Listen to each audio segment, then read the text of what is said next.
So today I just wanted to do a real quick update on the importance of a wallow.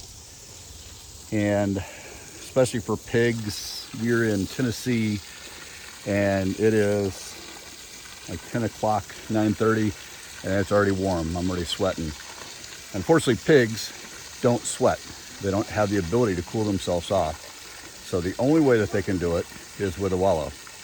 So here we have our amazing farm hand, Logan. Say hello, Logan. And he's actually filling up Betty White's wallow. Let me see if I can get that in there. There we go. So I want to talk a little bit about, it's not very big, especially when you compare it to the size of her, right? But she can get in there. She'll actually make it to her body shape, and she'll actually get it exactly how she wants it. It's only got to be about maybe a foot deep, but you actually want to dig these yourself if at all possible. Otherwise, they will dig them themselves with their nose. Now, these are IPPs and they don't root, but by the same token, they will turn, and whenever you get a little bit of a hole, then they will actually get the hole to the right size. A couple things to point out though, you want to make for sure you don't stick it too terribly close to the water, because like we have nipples on our water barrels. These are 60 gallons, and if you don't dig a wallow for them, then they will actually make for sure that they have one themselves. And trust me, in fact, I'm gonna start walking over here because they will drain that barrel, and you will find that they go through that water super fast in order to keep themselves wet. Now this is our boar, Mancho. He's wanting to say hello. Say hello, Mancho. Say hello. Oh yeah, good boy, Mancho. Oh yeah, so Mancho, you will notice his water is over here, and that was not the original location. The original location was right here where his wallow is. Now we put that 60-gallon barrel with 2 T-posts and 2 cinder blocks, and they kept on just pushing on the water. That is about 3.5 foot deep. You will be to your knees. Maybe it's not 3.5 foot deep. I guess it'd be like 2 foot deep. You will be to your knees, and you see how far in there he is.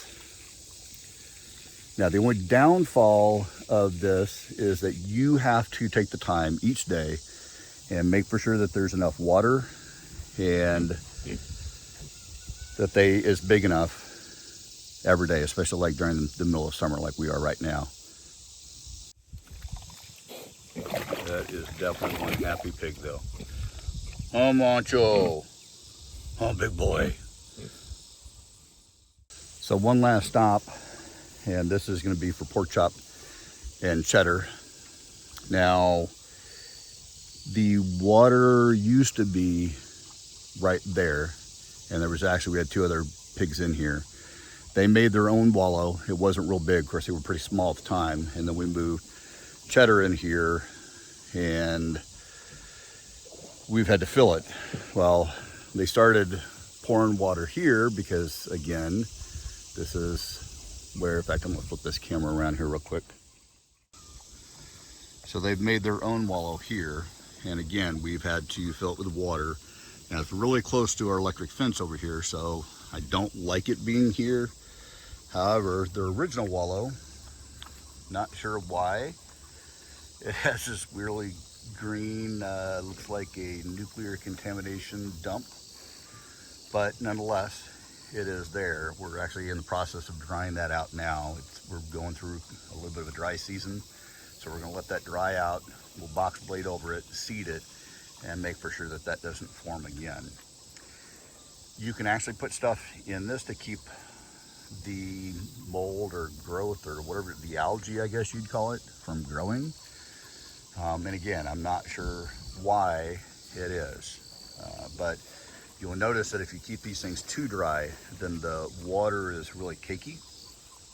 And by that I mean, if you can see on the side of cheddar, how he's not just wet, like there is a layer of mud that is on him. So again, wallows are extremely important. I'm sure if you raise pigs, then you're probably very well aware of this. I've seen a lot of different people put swimming pools in. You can do that well, at least for us, if you put their water on the ground, then they will actually climb into it and cool off. You can do certain things on the bottom. You can put maybe some dry pour concrete, dig a hole and put some dry pour concrete. They probably aren't going to be happy with that because then they can't dig down through it, but at least it keeps the hole from getting bigger. You can put a little bit of sand in it, but if you have clay soil like we do, sand, if you put too much in, it actually turns into concrete. And then again, you're gonna have to do something else. Whenever it rains, then obviously you don't have to pour in the water. So that's actually a good thing.